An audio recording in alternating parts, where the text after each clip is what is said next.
Hi, it's Heidi from A Lively Hope, and today I'm going to show you how I finish off an embroidery piece. So you can see I've got these two finished pieces here. I'm going to just scoot that one off to the side.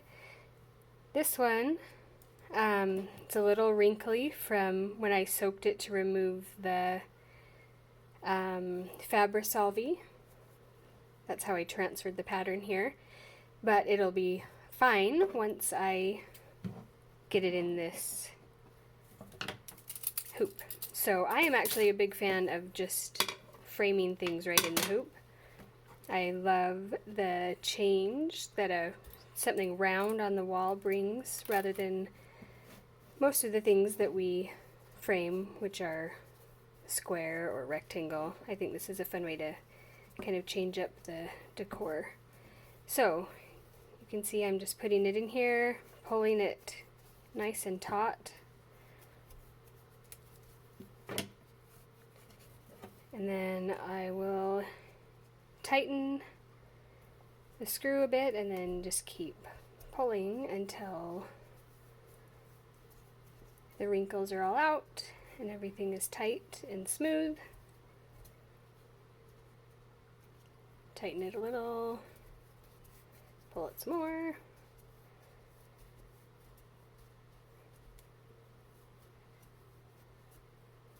This pattern, by the way, it's a pattern and kit available in my Etsy shop, which is called A Lively Hope.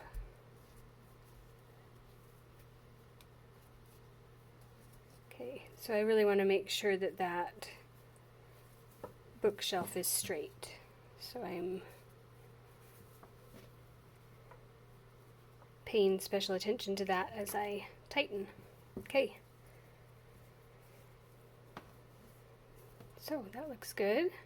Now we're going to flip it over and I'm going to cut with about an inch remaining all the way around in a circle.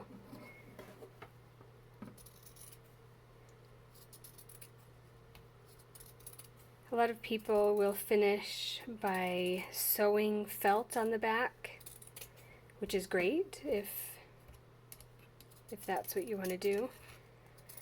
I find that it's a lot easier to hang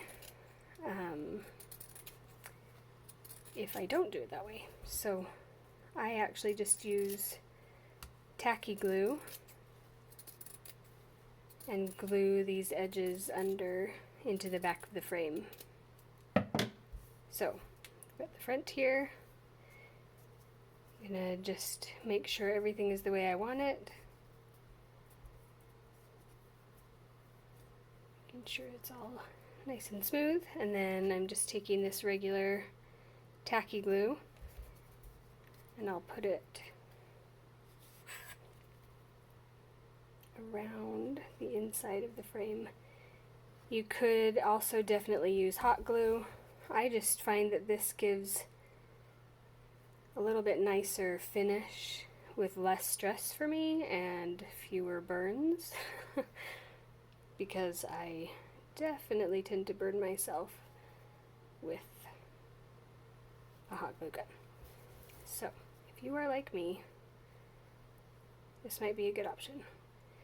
If you notice, this is kind of sneaking down, so it's touching the fabric. I would not want that to stay there. It might go through or leave a stain, so I make sure to clean that up. And then I'll just go around and press this into place all the way around.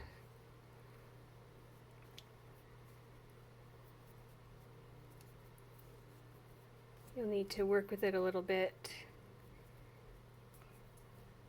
to get it to stay in place in some places. And you definitely could still add felt to the outside of this if you want to. You could cut a piece, a circular piece, and then do a blanket stitch around the outside. For me, it's just not a priority, so I don't do it. When I do stitch ornaments for a Christmas tree, I will finish it that way. So I can make another video at some point and show you how I finish off ornaments. But, so that's done. I like to just make sure there's no weird things poking out or anything on the other side. And then I'll just lay that down to dry. It usually just takes a couple of hours, but I'll often leave it overnight just to make sure. And I'll even sometimes put a big heavy book on top. So that's it. Pretty simple. I will let you watch me do one more. This is another pattern of mine that I finished recently. Fun little rainbow. I'm going to make sure it's centered in there.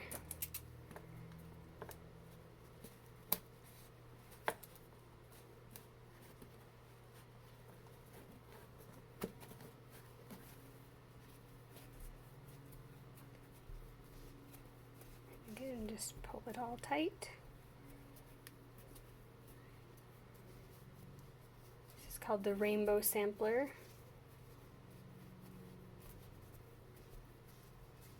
Each of the, what do you call that?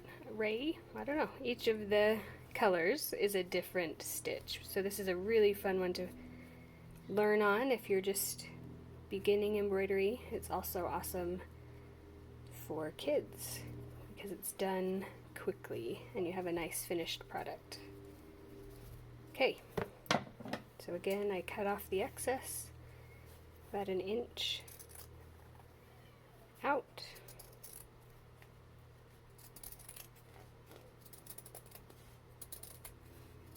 All the way around.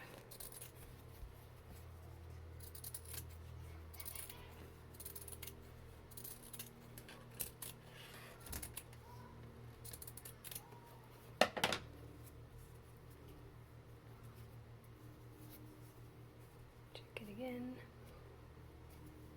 And then we'll glue it.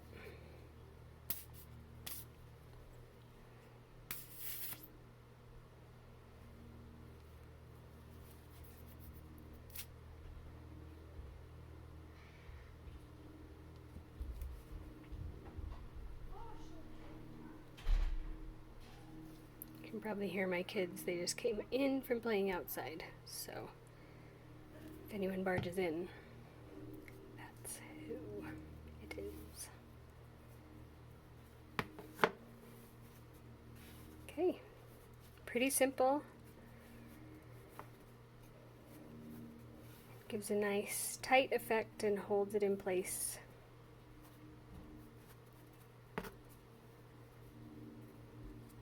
So that's it. Happy stitching. Thanks for joining me.